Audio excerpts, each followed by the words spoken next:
জনাব নাহিদ ইসলামের বক্তব্য সম্পর্কে আমি এটুকুই বলবো যে আমরা রাজনৈতিক বক্তব্য বলে এক ধরনের কথা প্রচলিত আছে। সেই রাজনৈতিক বক্তব্য তিনি দিয়েছেন, সেটা তার অধিকারও আছে, তিনি সেটা বলতে পারেন।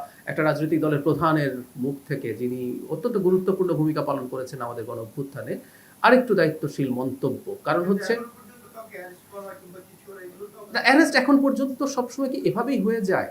সরকার তদন্ত করবে এবং তদন্ত মাত্র ঘটনা তখন ২৪ ঘন্টা যায়নি। সবসময় যে খুব দ্রুত কাটালা যাবে তা না।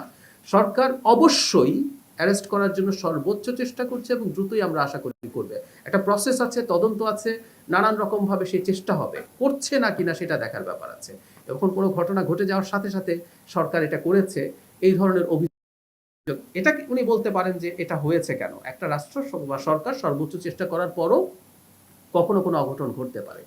সেই সরকারটা সেটাকে কগনিজেন্সে সিরিয়াসলি নিচ্ছে কিনা, ব্যবস্থা নিচ্ছে কিনা, সেটা জরুরি ব্যাপার। এই সরকার এটা কনফার্ম করতে পারছি।